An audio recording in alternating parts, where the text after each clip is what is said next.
The Ruck March. Every time I would think about stopping, A task ingrained in the DNA of a soldier. I would put myself mentally at this place where, what would it feel like for a ball bearing to rip through somebody's chest? Carrying a heavy load mile after mile. How would it feel to put a gun to my head and pull the trigger? Refusing to quit. I would have no choice but to keep going because other people couldn't. Danica Thomas isn't a soldier, but her husband Alan was. He wanted to serve forever.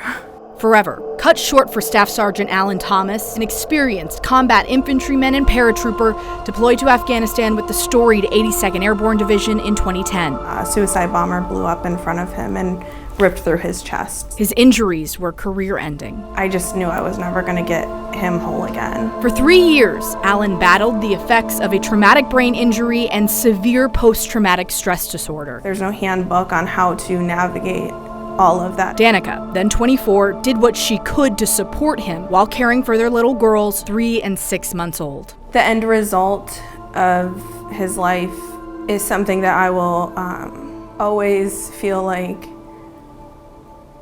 I could have done something about.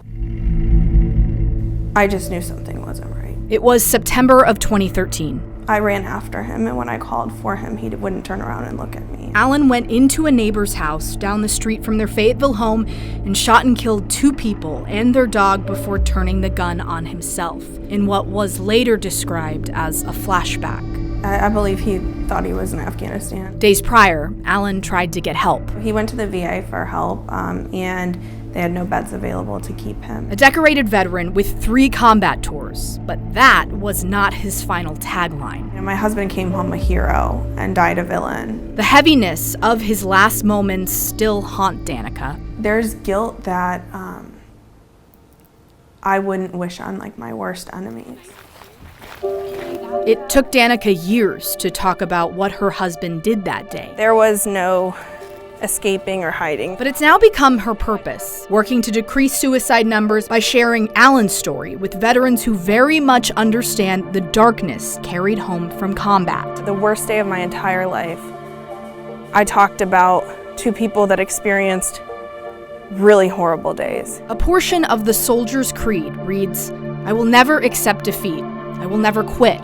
I will never leave a fallen comrade." Do you ever think about what Alan would think of your newfound purpose? Yeah, I do. Danica's soldier can no longer live that warrior ethos, so she is marching on in his place.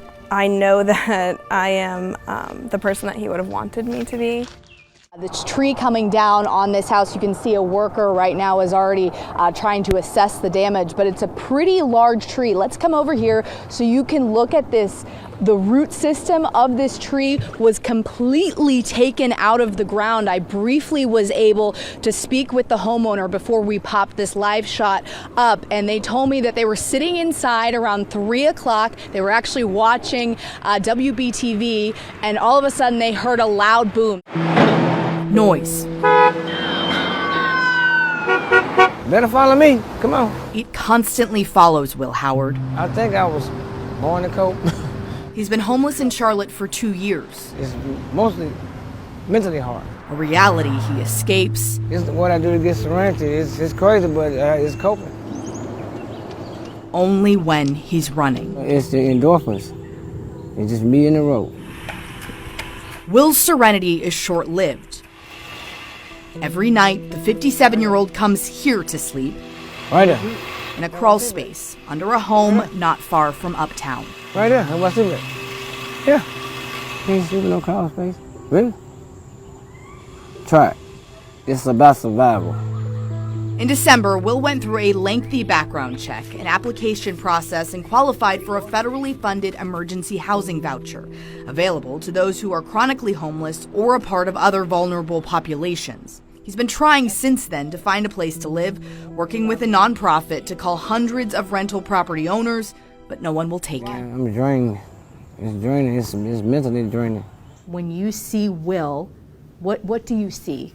he's not wrong to feel forgotten and left behind. Last year, the federal government gave Inlivian, Charlotte's housing authority, 178 emergency vouchers to distribute.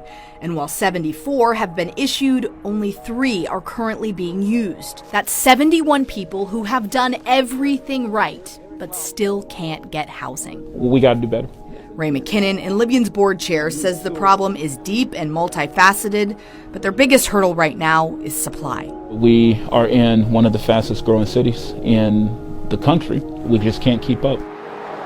Charlotte needs to build 32,000 affordable housing units to catch up, which means 55,000 people living here don't currently have an affordable place to call home. There are people who are highly qualified with A1 credit, who have the income, who have no criminal background history, who have no eviction histories. They're coming in and they're still competing against 10 or 15 other people for the same unit. Who is getting left behind in this? I'd say, honestly, everybody is getting left behind in this. Since property owners have potential tenants lined up with no strings attached, people like Will, who require extra paperwork and inspections, are often pushed aside. It's all the bureaucracy, I would say, of the Housing Choice Voucher Program that tends to be a turnoff for that rental housing provider. McKinnon insists they're doing what they can with the resources they have. If there are things in this process that we can control and we can make faster, we can bring in efficiencies, those are all the things that we are doing. Just don't say nothing. Do something. Every day something isn't done means another night here for Will. Do you feel like you've been left behind by the city that you lived your whole life in? It's not about the city, it's about people. You feel like you've been left behind by people? Of course. Until the problem is solved, this man will keep running. Almost as if he's trying to catch up to his city, his hometown, as it flourishes without him. I'm not a quitter. That's not gonna happen. In Charlotte, So, I gotta keep going. Sarah Blake Morgan, WBTV, on your side. You feel overwhelmed? It's been a while It's okay. It's okay. Yep, it's gonna be okay. since Steve Roop really looked like himself. It's okay to cry. Okay? Until You ready to put your boots on? he squeezes into his beloved stitched leather boots There you go. and dons a wide-brimmed hat. Sit up and put your hat on. That's when this lifelong cowboy shows up. Okay, you're gonna stand up so they can see how good you looking. I don't know about that. Steve has Lewy body dementia, It's been a very difficult time. Step up. a ruthless and fast-moving disease that attacks the mind and body. He's just 66. He's never complained. Not one time has he complained. His wife Dana has watched pieces of her husband of 29 years fade away. His love for her, however, is still very much alive. She's the most kind, giving a woman that you could ask for.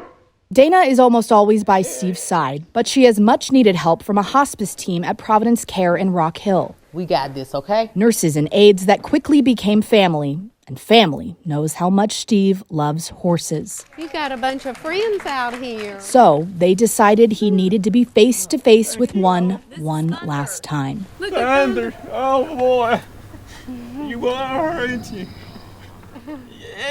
Even if it had to be in Steve and Dana's suburban Rock Hill front yard, surrounded by people who love them. I wish I could take a ride on you. This was his aide Harriet's idea. She spent countless hours with him since hospice was called in 3 months ago and heard story after story about the horses Steve owned and his lifetime in the saddle. It's just such a blessing to be able to touch other people's lives, especially when they feel that they're at the end of life. The team at Providence Care planned everything. Just that we've made an impact, you know, and that's what it's all about. You're grateful for the birds singing and the sunshine, and just I look forward to spending the day with my husband. And this day was extra special. It turned out real good. I don't know how many days left I got here.